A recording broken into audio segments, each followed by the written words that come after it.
अऊज़ु बिल्लाहि मिनश शैतानिर रजीम बिस्मिल्लाहिर रहमानिर रहीम रब्बि इश्रह ली सदरी व यस्सिर ली अमरी वहलुल उक़दतम मिन लिसानी यफ़क़हू क़ौली वजअल ली वज़ीरम मिन अहली अल्लाहुम्मा फ़क़िहना फ़िद्दीन आमीन या रब्बल आलमीन। अस्सलामु अलैकुम व रहमतुल्लाहि व बरकातुहू। वालेकुम वालेकुम अस्सलाम वरहमतुल्लाहि वबरकातुहू। आज हम वालेकुम सलाम। आज हम इंशाल्लाह कैफियतुल हुरूफ पढ़ेंगे। इसकी स्पेलिंग थोड़ी सी यहाँ पे गलत लिखी हुई है, तो बस गलत ही मिला दिया है बस इसको। ये है कैफियत, अच्छा यहाँ पर हालत है कैफियतुल हुरूफ यानी हुरूफ की हालत। हुरूफ की हालतें क्या होती हैं? ये हुरूफ जो है वो बेसिकली यानी हुरूफ किस हालत में मौजूद है, किस तरह से निकलते हैं, क्या साकिन है, मुतहर्रिक है, मद्दा है, और उसको हम थोड़ा सा और डिटेल में पढ़ेंगे इंशाल्लाह। हर्फ जो है वो एक आवाज है जो एक मुअय्यन या गैर मुअय्यन मखरज पर इन्हिसार करती है। हर्फ एक आवाज है, ये हुरूफ नहीं है, ये हर्फ है। हर्फ एक आवाज है। बेसिकली हम लेटर जिसको कहते हैं ना हर्फ, हुरूफ तहज्जी का अलिफ बा ता, ये जितने भी आ जाते हैं, ये जितने भी लेटर्स हैं अलिफ बा ता जीम हा, ये सब आवाजें हैं बेसिकली, जो एक मुअय्यन या गैर मुअय्यन मखरज पर इन्हिसार करती है। मुअय्यन मखरज और गैर मुअय्यन। मुअय्यन का मतलब होता है कि फिक्स्ड, एक फिक्स्ड मुकाम है जहां से ये अदा हो रहा है, फिक्स्ड। ठीक है। और गैर मुअय्यन का क्या मतलब है कि ये नॉट फिक्स्ड, यानी कि कोई फिक्स मुकाम नहीं है, नॉट फिक्स्ड। सही है। उम्मन जो नॉट फिक्स्ड वाले हुरूफ होते हैं ना, वो सारे मद्दात हैं। जितने हुरूफ मद्दा हैं, तीन जो हमारे आते हैं, अलिफ मद्दा, वाऊ मद्दा और याई मद्दा, ये नॉट फिक्स्ड होते हैं। बाकी जितने भी होते हैं, जितने भी हुरूफ होते हैं, उन सबका एक प्रॉपर मखरज है। मखरज क्या चीज होती है? हर्फ के निकलने की जगह। ये पढ़ेंगे हम इंशाल्लाह। हर्फ के निकलने की जगह, जहां से भी हर्फ के किसी भी एरिया से निकलने की जगह हर्फ की आवाज निकलती है, उसको हम कहते हैं मखरज। ये उसका मखरज है। जैसे हा जो है, जब आप हा पढ़ते हैं, हा हा, जो भी लफ्ज पढ़ते हैं हा उला करके हा, तो जब आप हा पढ़ते हैं तो आप महसूस करते हैं कि हलक से निकलती है आवाज। इसी तरह जब आप पढ़ते हैं या या, तो आप महसूस करते हैं कि या पढ़ते हुए आपके दोनों जॉज जबड़े जो है वो आपस में करीब करीब हो जाते हैं। इसी तरह जब आप पढ़ते हैं ता से अलिफ जबर ता, तो आप देखते हैं कि ता पढ़ते हुए आपकी जबान जो आगे वाला पोर्शन है, नोक है, वो जबान के ऊपर वाले तालू वाले हिस्से से टच करती है दांतों के पास, तो ये उसका मखरज हो जाता है। इस तरह का बहा का मखरज, और ये आ, या का मखरज मैंने बता दिया। मतलब इस तरह से मखरज का मतलब होता है हर्फ के निकलने की जगह। तो हर्फ जो है वो बेसिकली एक आवाज है जो कि किसी मुअय्यन या गैर मुअय्यन मखरज पर इन्हिसार करती है, यानी कि डिपेंड करती है। हर्फ वो आवाज है जो किसी मुअय्यन या गैर मुअय्यन मखरज पर डिपेंड करती है। इन्हिसार का मतलब होता है डिपेंड। ठीक है। ये तमाम बातें, ये आप अगर उर्दू आपकी वीक है ना, तो ये इंग्लिश के वर्ड्स भी आप साथ साथ लिख लें। इन्हिसार का मतलब है डिपेंड, मखरज का मतलब है हर्फ निकलने की जगह, और हर्फ खुद क्या है? हर्फ एक आवाज है। और मुअय्यन और गैर मुअय्यन, मुअय्यन का मतलब होता है फिक्स्ड, और गैर मुअय्यन का मतलब उसके ऑपोजिट हो गया, फिक्स्ड तो नॉट फिक्स्ड। आवाज हवा में, यहाँ तक क्या समझ आ गई आपको? यहाँ तक बात, या आप एक दफा रिपीट कर लें आप लोग। हर्फ एक आवाज है जो एक मुअय्यन या गैर मुअय्यन मखरज पर इन्हिसार करती है। अपने अपने तौर पर खुद रिपीट कर लें, अनम्यूट करने की जरूरत नहीं है। हर्फ एक आवाज है जो किसी मुअय्यन या गैर मुअय्यन मखरज पर इन्हिसार करती है। ठीक है, पढ़ लिया। आगे चलते हैं। आवाज हवा में पैदा होने वाला इर्त्याश है। इर्त्याश का क्या मतलब होता है? यानी वाइब्रेशन। ठीक है। इर्त्याश यानी वाइब्रेशन है, यानी हवा में जो वाइब्रेशन पैदा होती है उससे आवाज कान तक आती है। ये पता है ना आपको कि हवा एक मीडियम है, और इस मीडियम के आगे अगर ये कान है हमारा, और इसमें क्या होता है, वाइब्रेशंस जो है वो हमारे इस तरह से कान में पड़ती हैं। तो इस तरह एक इंसान जो है वो आवाज सुनता है। तो हवा में जो वाइब्रेशन पैदा होती हैं उनके 4 तरीके हैं। एक तरीका तसादुम, दूसरा तरीका दबाव, तीसरा तरीका इंफिजाज, और चौथा तरीका इंफिताक है। नामों से तो आपको मुश्किल लग रहे होंगे, लेकिन ये इतने मुश्किल नहीं। सबसे पहले हमने क्या पढ़ा कि हर्फ एक आवाज है जो मुअय्यन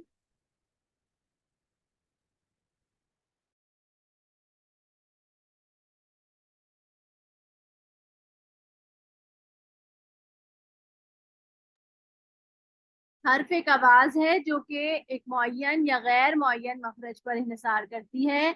आवाज और ये वाइब्रेशन होती है, बेसिकली ये खुद वाइब्रेशंस है।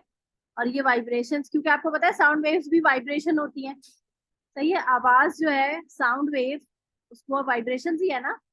तो और वाइब्रेशन हवा में मतलब वाइब्रेशन हमारे कानों तक कैसे आएंगी, कोई ना कोई मीडियम होगा, तो वो हवा में होगा। तो हवा से जब मैं आपसे बात कर रही हूँ, तो आपकी स्पीकर से मेरी आवाज वाइब्रेट होके आपके कानों तक जा रही है, और हमारे दरमियान में, आपके और आपके मोबाइल के दरमियान में हवा है। ठीक है, ये मीडियम बन जाता है वाइब्रेशन का, ठीक है, ट्रैवल करने का। बात समझ आ रही है ना? इतनी साइंस तो पढ़ी होगी ना सबने। तो आवाज हवा में पैदा होने से इर्तियाश होता है, यानी कि वाइब्रेशन होती है। और वाइब्रेशन 4 तरीके से पैदा होती है। पहला तरीका है तसादुम। तसादुम, कभी आपने तसादुम का लफ्ज उर्दू में सुना है कि वैन वैन का किसी दूसरी गाड़ी से, किसी बस से तसादुम हो गया और इसकी वजह से इतने लोग जख्मी हो गए। तो तसादुम का क्या मतलब होता है? कुलिजन, यानी टकराव। ठीक है, ये इसका आसान वर्ड। तसादुम का इंग्लिश मीनिंग है कोलिजन, और उर्दू मीनिंग है टकराव। टकराव का मतलब यानी टकराना, किसी किसी दो चीजों का आपस में टकरा जाना। When two objects collide together forcefully, तो इसको हम कहते हैं, उससे आवाज भी पैदा होती है ना। जाहिर सी बात है, कोई दो चीजें आपस में टकराएंगी तो आवाज तो पैदा होगी ना इस कोलिजन से। जैसे क्लैपिंग ऑफ हैंड्स, जब हम दोनों हाथों को जोर जोर से आपस में मारते हैं तो क्लैप करते हैं, और ये क्लैप से हमारी दरमियान में क्या होता है? आवाज पैदा होती है। इसी तरह अगर आप बॉल को दीवार पे मारते हैं तो भी आवाज पैदा होती है। किसी दो चीजों को आपस में टकराते हैं, जो दो शीशे के ग्लास आपस में टकराए, दो स्टील के ग्लास आपस में टकराए, दो बर्तन टकरा दें, तो आवाज पैदा होगी। दिस इज कॉल्ड तसादुम। समझ आ रही बात? जी सना कुछ पूछना चाह रही है। जी सना। मैं ये पूछ रही हूँ कि मेरे पास स्क्रीन शो नहीं हो रही। क्या किसी के पास भी शो नहीं होती है? आप एक दोबारा से शेयर कर। पहले हो रही थी लेकिन अभी 2-3 मिनट से शो नहीं हो रही।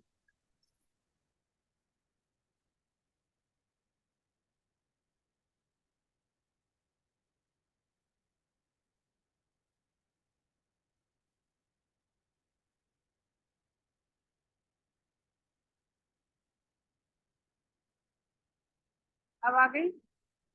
इसकी बता दीजिए।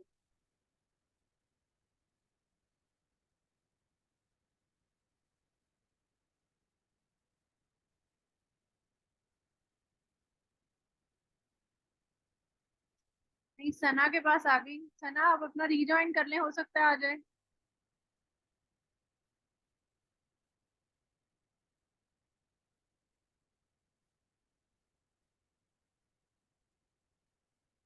अच्छा जी। तो पहली तरीका क्या है? तसादुम। तसादुम की वजह से आवाज जो है पैदा होती है। दूसरा तसादुम का क्या होगा? दूसरा जो तरीका है आवाज पैदा करने का, वो है तबाउद। तबाउद में क्या होता है कि तबाउद में आवाज, when two objects separate which have a strong bond, जैसे जैसे एग्जाम्पल टीयरिंग अ पेपर, यानी अगर आप पेपर फाड़ते हैं, तो क्या होता है? इस फटने की आवाज से मतलब इसकी फटने का भी एक आवाज पैदा होती है। आपने कभी कपड़ा फाड़ा हो, कैंची से कट लगा के जोर से कपड़े को दोनों को खींचते हैं, तो क्या होता है? आवाज पैदा होती है। इसी तरह पेंसिल को दरमियान से दो टुकड़े कर दें तो टक करके एक आवाज पैदा होगी, यानी कि सिर्फ कोलिजन यानी दो चीजों के टकराने से ही आवाज पैदा नहीं होती, बल्कि दो चीजों के अलग होने से, जो कि आपस में जुड़े हुए हों अच्छी तरह, तो उससे भी आवाज पैदा होती है। इसको हम कहते हैं तबाउद। ठीक है, आपस में जुड़े रहने वाले दो दो चीजें जिनका आपस में बॉन्ड होता है, उससे भी आवाज पैदा होती है, जैसे कि इसको हम कहते हैं तबाउद। ठीक है, फिर आते हैं हम तीसरे तरीके पर, वो है इह्तिजाज। इह्तिजाज, when some of the molecule of the object start vibrating, यानी आपको पता है कि कोई भी ऑब्जेक्ट जो होता है, कोई भी सॉलिड मटेरियल होता है, उसके अंदर मॉलिक्यूल्स होते हैं। सही है, वो पूरा ऑब्जेक्ट जो है वो किसी ना किसी मटेरियल से बना हुआ है जिसके मॉलिक्यूल्स इसके अंदर मौजूद है। ठीक है, तो इन सारे मॉलिक्यूल्स का आपस में क्या होता है, आपस में कनेक्शन होता है, और इन्हीं की वजह से जो है वो कोई भी चीज एग्जिस्ट कर रही होती है। तो क्या होता है, कभी कभी इनमें से कुछ मॉलिक्यूल्स आपस में हिलना शुरू हो जाते हैं, जिसकी वजह से क्या होता है, आवाज पैदा होती है, वाइब्रेशन पैदा होती है। जैसे कि एक एग्जांपल आपके पास है ट्यूनिंग फोर्क। ट्यूनिंग फोर्क जो है वो उमूमन जो है वो मेडिकल लैब्स वगैरह में यूज होता है। मेडिकल में तो नहीं, केमिस्ट्री की लैब्स वगैरह में, उमूमन फिजिक्स की लैब में यूज होता है। होता क्या है, वो इस तरह का एक छोटा सा कांटा टाइप का होता है, दो मुंह का, और वो होता है किसी सॉलिड मटेरियल का बना हुआ, स्टील या लोहे टाइप का। और वो इस तरह की उसकी बनावट होती है कि उसको जरा सा भी आप कहीं किसी चीज पे मारें तो वो बहुत देर तक जो है वो वाइब्रेट करता रहता है। और वो वाइब्रेट करता है तो उसकी आवाज अगर आप कान के पास उसको लेके जाए तो उसकी झन झन, हल्की सी झन झन आपको अपनी कान में आवाज उसकी वाइब्रेशन की सुनाई देगी। ये इसको कहते हैं ट्यूनिंग फॉर्क। इसके अलावा भी इसकी एग्जांपल है आपके पास स्पीकर्स। स्पीकर्स में आपने देखा होगा कि स्पीकर को कभी आपने खोला हो, तो बड़े वाले पहले जमाने में बड़े बड़े डैक वाले स्पीकर आते थे, तो उनके ऊपर बचपन में हम, या हमारा, मेरा तो बड़ा फेवरेट मशगला होता था कि उसके ऊपर हाथ रखती थी तो उस कपड़े के ऊपर वाइब्रेशन फील होती थी। तो वो जो वाइब्रेशन होती है वो क्या होता है कि पूरा डब्बा तो नहीं हिल रहा होता, बल्कि उसके अंदर मौजूद छोटे से स्पीकर होते हैं, और स्पीकर से जो आवाज तेजी से आ रही होती है उसकी वो वाइब्रेशन जो है वो टकराती है उस पर्दे से, और उसकी वजह से वही चीज जो है वो वाइब्रेट करती है। तो basically some of the molecules जो है उस चीज के वाइब्रेट कर रहे होते हैं, और इस चीज को हम कहते हैं इंफिजाज। ये बात समझ आ गई आपको? पहली चीज हमने पढ़ी कि हवा में किस तरह से आवाज पैदा होती है, दो चीजों के टकराने की वजह से, साधु। फिर हमने पढ़ा कि अगर एक ऐसी चीज है जिसका बहुत बड़ा कोई दो चीजें हैं जो आपस में बहुत जोर से मिली हुई हैं और हम उन दोनों को अलग कर दें टक करके, तो क्या होगा, तबाउद होगा, और इससे भी आवाज पैदा हो जाएगी। तीसरी चीज हमने पढ़ी कि अगर किसी भी चीज का कुछ मॉलिक्यूल्स आपस में वाइब्रेट करने लग जाएं तो वो आवाज जो है वो पैदा होगी, जैसे स्पीकर्स और माइक्रोफोन्स वगैरह। फिर उसके बाद हम पढ़ते हैं इतिकाक। अब ये इतिकाक जो है इसका इंसानी,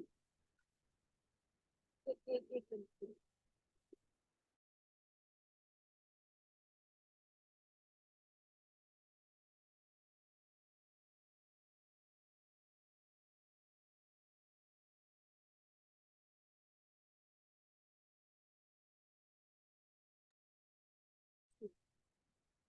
तो इतिकाक का क्या है सिलसिला कि one one object slides over the other, तो क्या होता है, एक ऑब्जेक्ट अगर दूसरे ऑब्जेक्ट के ऊपर स्लाइड करने लग जाए, जैसे अब आप जो है वो किसी रोड पर या किसी जगह पर कोई चेस्ट बॉक्स का मतलब होता है पेटी, या कोई भी डब्बा, कोई भी भारी चीज आप रगड़ना आप खींचे बगैर व्हील्स के, तो क्या होगा, आवाज पैदा होगी। इस तरह स्लाइडिंग डोर्स वगैरह, अगर आप नीचे जो है स्लाइडिंग डोर्स के नीचे जो बेयरिंग्स होते हैं वो खराब हो जाए तो क्या होता है, आवाज पैदा होती है ना, स्क्रीचिंग साउंड, खिड़की वगैरह होती है, तो ये स्क्रीचिंग साउंड जो है वो इंतिकाक कहलाती है।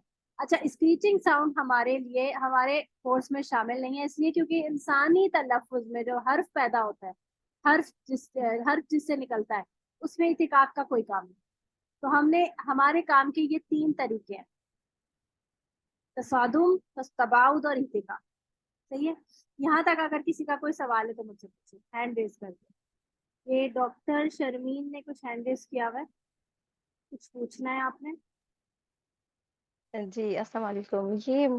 मैंने थोड़ा लेट ज्वाइन किया, तो ये मुझे मुअय्यन या गैर मुअय्यन, इसकी मीनिंग जरा क्लियर कर दो। मुअय्यन का मतलब होता है फिक्स्ड, और गैर मुअय्यन का मतलब होता है नॉट फिक्स्ड।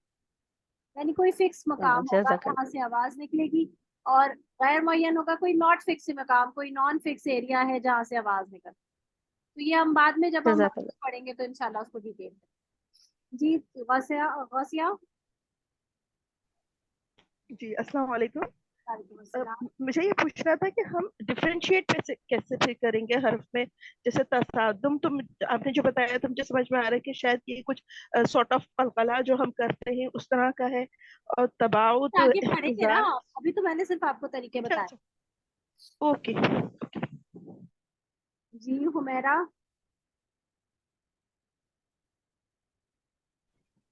अस्सलाम वालेकुम मिस। वालेकुम अस्सलाम जी। मिस ये तीसरा वाला नहीं समझ आया। इत्तेजाज तसादुम तो मतलब जी जी अच्छा, मिस। एहतजाज में समझा। तसादुम भी देखिए एहतजाज, आपने कभी स्पीकर्स देखे हैं बड़े बड़े? पुराने वक्तों में जी डेक मिस। होते बड़े बड़े शादियों में बजते थे, तो उस पे कभी जी मिस हाथ देखिए। उठाया आपने? या फिर हेडफोन्स नहीं वाले कभी। हेडफोन्स जो होते हैं उसके भी या छोटे कभी टूट जाते हैं, तो आपने देखा उसके ऊपर पूरा एक प्रॉपर एक करके बना हुआ होता है, और इसमें ना यहाँ पर एक ये पर्दा बना हुआ होता है ऐसा।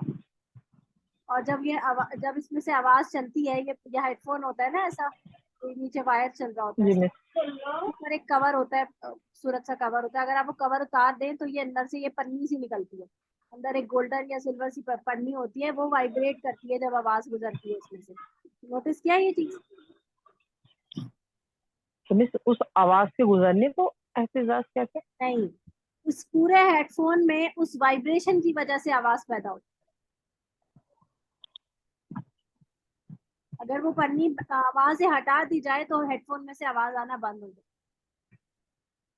ये आवाज के तरीके बताए जा रहे हैं, किन किन तरीकों से आवाज पैदा होती है। कोलिजन से आवाज पैदा होती है, मतलब अलग होने से आवाज पैदा होती है, और तीसरा है कि वाइब्रेशन, अगर कोई चीज वाइब्रेट करने लग जाए, कोई पूरे ऑब्जेक्ट में से कुछ ऑब्जेक्ट का कुछ हिस्सा वाइब्रेट करने लगे तो आवाज आती है।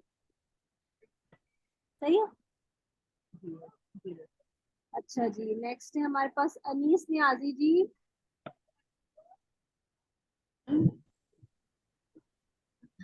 जी आपका कुछ जी सवाल है? मैम, मैंने ये पूछना था कि अभी आपने नंबर 1 बताया तसादुम और नंबर 4 बताया इफ्तिकाक। हाँ तसादुम इट्स मीन कि भाई दो ऑब्जेक्ट्स अगर फोर्सफुली आपस में टकराएं तो ये तसादुम से जो आवाज पैदा होती है। फिर जी, नंबर 4 इफ्तिकाक कि हम किसी चीज को जोर से रगड़ें किसी, तो ये सेम काइंड ऑफ साउंड हो गई दोनों तकरीबन ना। सेम कैसे हो गई? दो चीजों को टकराने से आवाज पैदा हो रही है, और एक एक जो है वो स्लाइड करने से आवाज पैदा हो रही है। आप किसी को घसीटे, कोई चीज जो है वो, आप जैसे आपकी टेबल है, आप टेबल को उठा के रखने के बजाय घसीट के ले जाए एक कमरे से दूसरे कमरे, आवाज पैदा होगी या नहीं? जी जी। और चौक, आप जो है चौक, कभी कभी चौक ब्लैक बोर्ड पे लिखी जाती है, वो एक गंदी सी स्क्रीचिंग आवाज आती है, सब कानों पे हाथ रख लेते हैं, तो वो आवाज और कोलिजन की आवाज में फर्क नहीं है? जी फर्क मैम। है ना, बस ये फर्क है। जी एक स्लाइडिंग आवाज है, एक स्लाइड करने की आवाज है, और एक एक एक टकराने की आवाज। जैसे मैं चौक को दीवार पे मारूं, टक करके आवाज आएगी, और अगर मैं उसी चौक को दीवार पे खींच रगड़ूं तो उसकी आवाज डिफरेंट है। ठीक है जी। शादिया, शादिया जाहिर।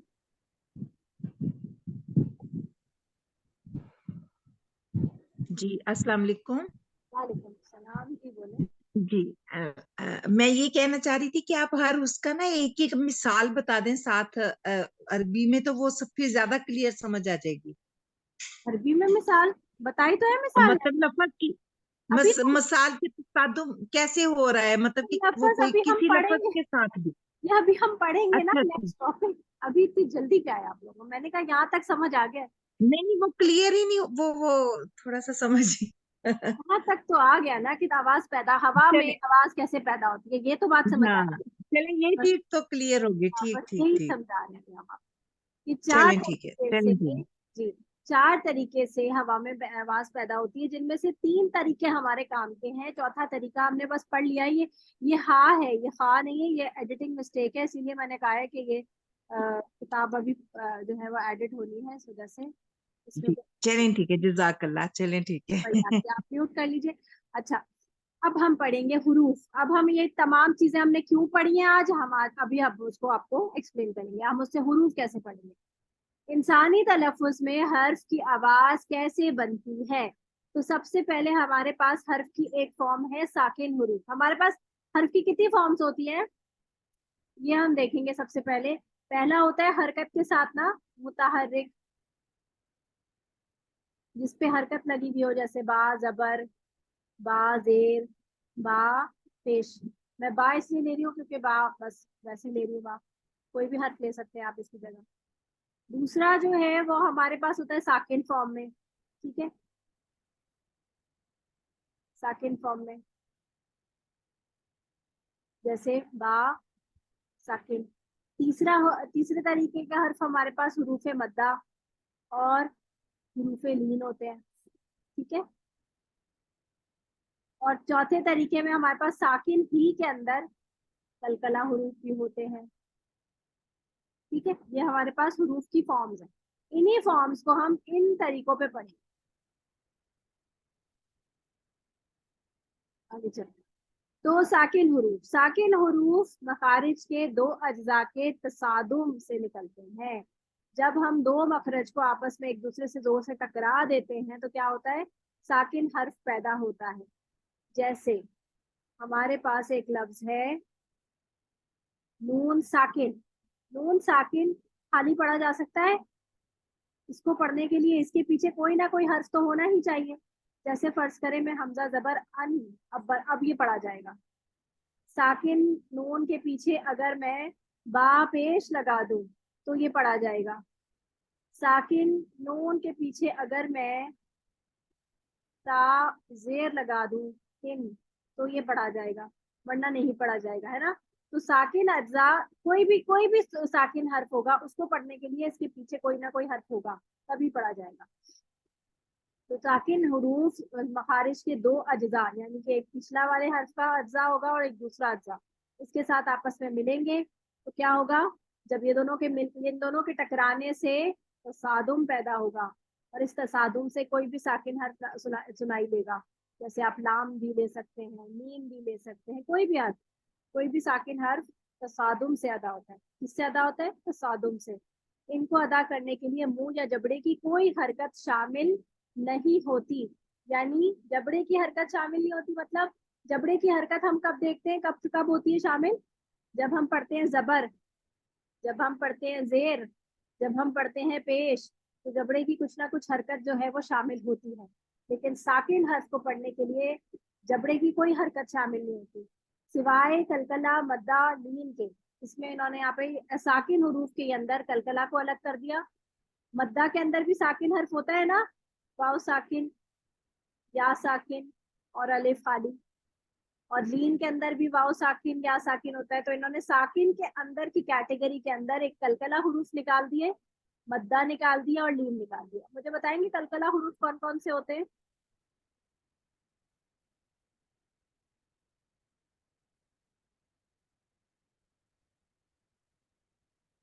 जी जी अनीस, कुतुबु जद्दिन, शाबाश काफ ता बा जीम दाल। शाबाश। ऑफ तो बा जीम दाल, ये कलकला हुरूफ है, यानी कि इनमें से तब सारे हुरूफ जो साकिन हुरूफ बना सकते हैं हम, उनमें से इन 5 हुरूफ को निकाल दिया, वाव और या साकिन को मद्दा की फॉर्म में से निकाल। तो ये हमारे पास बाकी इसके अलावा जितने भी हुरूफ हमारे पास बच गए वो सब किससे अदा होंगे, तसादुम से अदा होंगे। कैसे, मिसाल है कि मीम दोनों होठों के तसादुम से अदा होता है अम। जब आप दोनों होठों को मिला लेते हैं तो तसादुम होता है अम, 2 होठ मिल रहे हैं आपस में, तसादुम हो गया अम। इसी तरह जब आप पढ़ते हैं अन, तो क्या होता है, जबान की नोक तसादुम करती है तालू के ऊपर वाले हिस्से से जो कि दांत के पीछे है, तो बन गया आपका तसादुम, तसादुम से अदा हो गया। इसी तरह अच, अत, इसके लिए भी ता, आप देखते हैं जबान की नोक आप अपने दांत के पीछे रखते हैं अत, तो फिर आपको ता सुनाई देता है। इसी तरह अल, आप जबान की नोक को ऊपर के 8 दांतों के पीछे लगाते हैं तो लाम अदा होता है अल। इसी तरह ये तमाम साकिन हुरूफ आपके तसादुम से अदा होते हैं।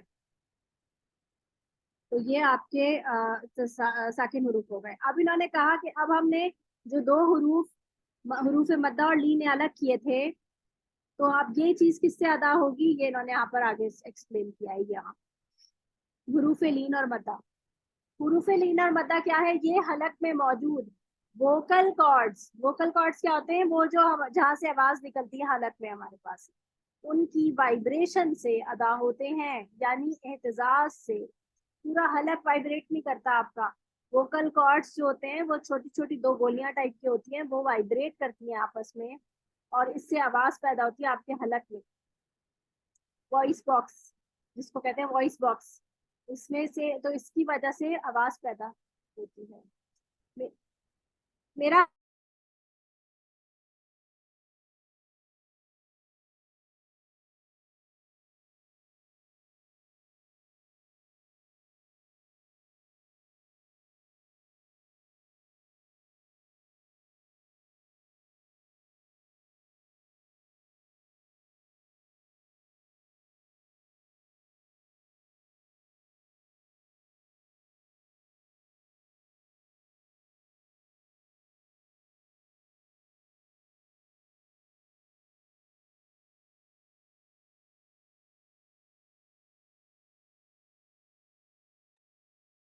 जी आऊज़ु बिल्लाहि मिनश शैतानिर रजीम। मैं बढ़ा रही थी आपको कि हुरूफे मद्दा और लीन जिनको हमने अलग किए थे वो अदा होते हैं एहतजाज से। क्यों, कैसे पता चला हमें एहतजाज से अदा होते हैं, इसलिए क्योंकि वोकल कॉर्ड्स की सिर्फ वाइब्रेशन से अदा हो जाते हैं, इनका कोई फिक्स्ड मखरज नहीं होता, इनका कोई मुअय्यन मखरज नहीं होता, ये गैर मुअय्यन मखरज से पढ़े जाते हैं। यानी इनको हम ये नहीं डिफाइन कर सकते कि हलक से निकल रही आवाज, कहीं जबान के अंदर कोई और कई चीज टकरा रही है, या तसादुम हो रहा है, या तबाउद हो रहा है, नहीं, ये एहतजाज से अदा हो रहे हैं। ठीक है, तो इसको कहते हैं हम कि ये एहतजाज से अदा हो रहे हैं, और इनके अंदर मुंह और जबड़े की हरकत शामिल होती है। जब हम पढ़ते हैं आ, हमजा जबर आ या हा, तो हमारा जबड़े जो है वो दोनों ऊपर नीचे मूव करते हैं। इसी तरह जब हम याए लीन पढ़ते हैं, सॉरी याए लीन कह रही हूँ, हाँ याए लीन भी अगर आप देख लें या मद्दा देख लें, तो दोनों सूरतों में हमारे जबड़े जो है वो नीचे की तरफ मूव करते हैं। इसी तरह वाव मद्दा के लिए भी जो है वो मुंह और जबड़े की हरकत, मुंह की हरकत शामिल होती है, होंठ पूरे गोल हो जाते हैं, प्रॉपर आपकी हरकत महसूस होती है। तो ये हमारे एहतजाज से अदा होते हैं। ठीक है, ये बात समझ आई। इससे पहले वाला टॉपिक को और पूरा रिपीट कर दो। क्यों तस्नीम, याद नहीं, पर समझ नहीं आया, या फिर वो हो गया, मिस हो गया? अगर मिस हो गया है तो फिर आपको मैं रिकॉर्डिंग आपको मिलेगी, वो आप देख लीजिएगा। अच्छा जी, तो आगे देखते हैं। यूरूफ मद्दा और लीन जो है वो आपके एहतजाज से अदा हो। ठीक है, साकिन हुरूफ किससे अदा हुए, तसादुम से। अब आते हैं मुतहर्रिक पर। मुतहर्रिक हुरूफ किससे अदा हो रहे हैं, ये दो चीजों के, दो अज्जा के जुदा होने से अदा होते हैं, यानी तबाउद से। इनमें मुंह और जबड़े की हरकत भी शामिल होती है। तो मखसूस हरकत कौन सी है, इनमें जो मखसूस हरकत है मुंह और जबड़े की, अच्छा ऊपर वाले में जब हमने पढ़ा था, तो ऊपर वाले में जब हमने पढ़ा था तो उसमें हमने कहा था कि बस मुंह और जबड़े की हरकत शामिल होती है, कोई मखसूस बात नहीं की थी। लेकिन यहाँ पर हमने कहा कि इनमें मुंह और जबड़े की मखसूस हरकत शामिल होती है। मखसूस कौन सी हरकत है, जैसे कि फतहा के लिए मुंह का खुलना, यानी होठों का अलग होना, होठों का गोल होना दम्मा के लिए, और जबड़े का नीचे होना कसरा के लिए। यानी एक प्रॉपर एक फिक्स्ड अमाउंट में हमारी हरकत होगी, कोई बहुत लंबी हरकत नहीं होगी मद्दा की तरह। ठीक है, इसको कहते हैं हम जो है वो मखसूस हरकत। तो ये किसी भी दो अज्जा के जुदा होने से अदा होगा। जैसे मैं क्या आपसे कह रही हूँ कि बा जबर बा, जब मैं बा जबर बा बोलती हूँ तो उसका मतलब है पहले मैं अपने होठों को मिलाती हूँ, और फिर इन दोनों को अलग करती हूँ तो बनता है बा। बा तो इससे क्या बनता है, क्योंकि क्या हो रहा है, ये तबाउद हो रहा है, अलग हो रहे हैं ना, दोनों होठों के अलग होने से आवाज निकल रही है। इसी तरह जब मैं पढ़ती हूँ ना, तो ना पढ़ने के लिए पहले मैं दोनों जबान को और तालु को मिला देती हूँ और फिर जब मैं अलग करती हूँ तो आवाज निकलती है ना। ठीक है, ऐसा तो नहीं है ना कि मैं जबान और तालु को मिलाऊं और आवाज निकले बा, या मैं दोनों होठों को मिलाऊं मीम अलिफ मीम जबर मा पढ़ने के लिए और ना निकले आवाज मुंह से, ऐसा तो नहीं है ना। तो इससे ये पता चला कि तबाउद जो हम दो अज्जा, जो दो डिफरेंट डिफरेंट अज्जा इस्तेमाल हो रहे हैं, जो दो सेपरेट ऑब्जेक्ट्स इस्तेमाल हो रहे हैं मखरज के, से मुख्तलिफ आवाजें निकल रही हैं।